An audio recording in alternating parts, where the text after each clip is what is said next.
लानत है पाकिस्तान की ऐसी टीम पर।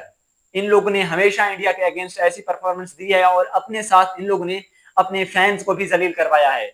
ये तो हम लोग पागल हैं, पता नहीं बेवकूफ हैं, जो हर बार इनको सपोर्ट करते हैं कि तुम जीतो या हारो हमें तुमसे प्यार है। ये जुमला बोल बोल कर हम लोग थक गए हैं। आखिर कब तक ऐसा चलता रहेगा? 8 साल हो गए हैं, आप लोग ओडीआई में उनसे कोई एक मैच नहीं जीते। T20 में वो जब आते हैं आपको जलील करके चले जाते हैं। आपने अपनी टीम से एक ऐसे प्लेयर्स को बाहर कर दिया जो शायद आपको इंडिया के अगेंस्ट मैच जितवाता था। T20 में उसने आपको 10 विकेटों से विक्ट्री दिलवाई थी। एशिया कप में एक बड़ा टोटल आपको चेस करके दिखाया था। लेकिन आप लोगों ने तो फेयरलेस क्रिकेट खेली है भाई। हमने सारे यंगस्टर लेकर आए, उस बेचारे को बाहर कर दिया। अब खेलो फेयरलेस क्रिकेट। यही फिर फेयरलेस क्रिकेट यही थी, तो वो भी इससे बेहतर खेल रहा था। आपने तो हर मैच में 200 रन करना था, तो फिर आज क्यों नहीं किए? जब इंपॉर्टेंट मैच होता है तो आप लोग फ्लॉप हो जाते हो। छोटी छोटी टीमों के अगेंस्ट आप लोग शेर बने हुए हो। कभी हसन नवाज 18 गेंदों पर 50 कर रहा है, तो कभी साहिबजादा फरहान कर रहा है। फखर जमान को देख रहे हैं, कितने अरसे से पाकिस्तान टीम के साथ है, पता नहीं कब उनके रन आएंगे। भाई रिस्पॉन्सिबल बैटिंग करनी थी। साइम अयूब को देख रहे हैं, लास्ट 5 मैचेस में 3 मैचों पर डकआउट हो चुका है वो। अजीब हालत बनी हुई है पाकिस्तान टीम की। माइक हैसन ने तबाह बर्बाद करके रख दिया है पाकिस्तान की टीम को। बॉलर्स रन कर रहे हैं, बैटर जो है वो विकेट ले रहे हैं। सैम अयूब का इन्होंने ऑलरेडी दिमाग खराब कर दिया है। पहले वो अपनी बैटिंग पर फोकस कर रहा था, अच्छे रन आ रहे थे। लेकिन जब से उसको ऑलराउंडर बनाने की कोशिश कर रहा है, उसको पता है अगर बैटिंग में रन नहीं आते तो मैं बॉलिंग में परफॉर्म कर दूंगा। और वही हो रहा है। बैटिंग में वो डिस्टर्ब हो रहा है। कोई रन नहीं है पिछले लास्ट मैचेस में उसके। 5 मैचेस देख लें, कोई अच्छे रन नहीं आए। एक आधे मैच में रन आए, वो भी छोटी टीम के अगेंस्ट। लेकिन बॉलिंग वो अच्छी करा रहा है। भाई आपके पास बॉलर्स हैं, उनको यूज करो। एक अच्छे खासे प्राइमरी बैटर्स का क्यों बेड़ा गर्क कर रहे हो? तो मोहम्मद हारिस को देख लें, पिछले मैच में क्या नंबर 3 पर बैटिंग करनी थी, तो आज जैसे ही आए, भाई कुछ बाल को भी देखना होता है, कुछ सेंसिबल क्रिकेट खेलनी होती है। आते ही कोई टुल्ला शॉट नहीं लगाना होता। सर्कल में क्या थे बैठे, जसप्रीत बुमराह को छक्का लगा रहे थे, ताकि पता चलता है मिस्टर 360 आया था और छक्के लगा के चला गया। पहली ही गेंद पर जब साइम अयूब आउट हो गए थे, तो आपको एक डिसेंट सा पावर प्ले खेलना चाहिए था।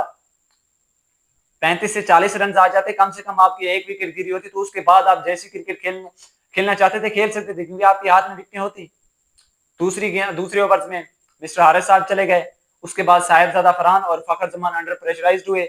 वही हुआ, वो लोग बॉलें ड्रॉट करते रहे। जब प्रेशर बहुत ज्यादा हो गई, तो फिर फखर साहब मारने के लिए चले गए, तो कैच आउट हो गए। साहिबजादा फरहान लास्ट तक रुका रहा, तो खैर उन्होंने थोड़े बहुत रन किए, क्योंकि साफ जाहिर है दूसरी साइड से जब उनका कोई साथ ही नहीं दे रहा था, तो फिर वो कैसे हिटिंग करता।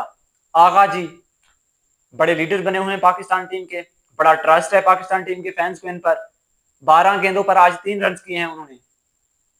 अब इनसे भी कोई पूछे कि भाई इस तरह की क्रिकेट खेलनी है एक बड़ी टीम के अगेंस्ट, इससे बेहतर तो बाबर आजम भी खेल सकता था, मोहम्मद रिजवान भी खेल सकता था। हसन नवाज को देख लें, आहिस्ता आहिस्ता ये सारे के सारे एक्सपोज हो रहे हैं यहाँ। हसन नवाज के छोटी टीमों के अगेंस्ट रन किया है, तो पता नहीं हमने उसको क्या समझ लिया। आज जब इनको पाकिस्तान टीम को जब रनों की जरूरत होती है, तो कोई भी बल्लेबाज रन नहीं करता। आज भी शुक्र करें शाहीन ने आपकी आकर इज्जत बचा ली। वो लास्ट 16 गेंदों पर जो 33 रन करके गया है ना, उनकी वजह से आप लोग 100 रन कर पाए, वरना आपसे 100 नहीं होने वाले थे। इतना जलील करवा के रख दिया था आप लोगों ने। मोहम्मद नवाज को देख लें, पहली ही गेंद पर एलबीडब्ल्यू, ये था मैच विनर। छोटी टीमों के अगेंस्ट कभी हारिस मैच विनर बना हुआ है, कभी नवाज जी मैच विनर है, कभी साइम, कभी आगा। बस अब पाकिस्तान क्रिकेट की यही हालत देखनी थी। और आगे आने वाला इरा शायद ऐसा होगा, कोई बड़ी टीम नहीं कहेगी कि भाई हमने पाकिस्तान के अगेंस्ट खेलना है। यही बोलेंगे कि जाओ छोटी टीमों के अगेंस्ट खेलो, आपका लेवल भी यही है। अगर वो खेलेंगे तो अपनी कोई न्यू लड़के भेज दें कि जाओ भाई इनको पेल कर वापस आ जाओ, और वो पेल कर वापस आ जाएंगे। डोमिनेटिंग क्रिकेट खेलने का इनको पता ही नहीं है। भाई फेयरलेस क्रिकेट खेलनी कैसे है? इसका ये मतलब तो नहीं है कि आए अपना बैट घुमाएं, बैट पर अच्छी तरह से बॉल आई तो वो बाउंड्री के पार जाएगी, वरना नहीं। अभिषेक शर्मा आया ना, एक इंटेंट वाली इनिंग्स खेली है, फेयरलेस क्रिकेट इसको बोलते हैं। 13 गेंदों पर वो 31 रन मार के चला गया। पहली गेंद पर उन्होंने आपके प्रीमियम फास्ट बॉलर को चौका लगाया, दूसरी गेंद पर उन्होंने छक्का लगाया। वो तो शुक्र है कि शुभमन गिल आउट हो गया, वरना वो तो खत्म ही करके चला जाता। वन साइडेड आज उन्होंने आपको मार दी है। 123 रन बनाकर आपके 9 आउट हो गए 20 ओवर्स में, उन लोगों के सिर्फ और सिर्फ 3 आउट हुए हैं। 127 उन्होंने चेज करनी है 15.5 ओवर में, 4 ओवर्स बाकी थे।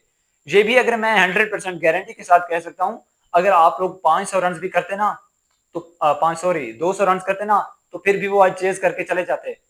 बॉलिंग लाइनअप में देख लें उनको, इसको कहते हैं बॉलिंग पैटर्न फॉलो करना, एक अच्छी बॉलिंग के साथ मैदान में उतरना। कुलदीप यादव ने पिछले मैच में 5 विकेटें ली थी, 4 विकेटें ली थी, आज 3 विकेटें ले गया। जसप्रीत बुमराह जो उनका मेन बॉलर था, तब उसको ओवर दिया गया जब विकेट की जरूरत थी। 4 ओवर्स में 28 रन दिए, 2 विकेट ले गए। अक्षर पटेल ने 4 ओवर में 18 रन, 2 विकेट्स। कुलदीप यादव ने भी 4 ओवर में 18 रन दिए हैं। वरुण चक्रवर्ती 4 ओवर में 24 रन से 1 विकेट। हार्दिक पांड्या को 3 ओवर में 34 रन लग गए, लेकिन वो 1 विकेट ले गया। अब हमारे बॉलर्स को देख लें, कोई एक बॉलर भी विकेट नहीं ले पाया इंडिया की। वो भी सैम अयूब ने 3 विकेट लेकर दी हैं, लेकिन बैटर्स की जानिब से कुछ नहीं आया। अबरार हो गया, सुफियान हो गया, नवाज हो गया, शाहीन हो गया, क्या यही हैसियत रह गई थी जहां पर कोई आम से बॉलर्स भी देख लें, वो भी विकेट ले रहे हैं, लेकिन हमारे बॉलर्स को विकेट नहीं मिली। क्या हमारी बॉलिंग इंडिया के सामने इतना आसान है? यूएई के अगेंस्ट उनके बैटर्स आउट हो रहे थे, लेकिन हमारे अगेंस्ट हमारे प्रीमियम बॉलर से आउट नहीं हुए। वो लोग आए, खत्म करके पेल्स कर चले गए। अब आप लोग फिर से ये बातें अब नहीं करना, मैं एक्सेप्ट नहीं करूंगा इन बातों को कि आप दोबारा बोलो कि भाई हम इंडिया को नेक्स्ट मैच में देख लेंगे, या फिर इंडियन फैंस के साथ अपनी टीम का कंपैरिजन करो। भाई जमीन और आसमान का फर्क है, इस चीज को एक्सेप्ट करो। आज इंडिया ने 1 साइडेड मारा है, इस चीज को मान लो, और नेक्स्ट भी आप लोगों के साथ यही होना है। हो सकता है किसी एक मैच में आपका तुक्का चल जाए और आप लोग इंडिया को हरा दो, क्योंकि T20 क्रिकेट है, इसका कोई पता नहीं चलता। वैसे आपकी क्रिकेट में और इंडिया की क्रिकेट में जमीन आसमान का फर्क है।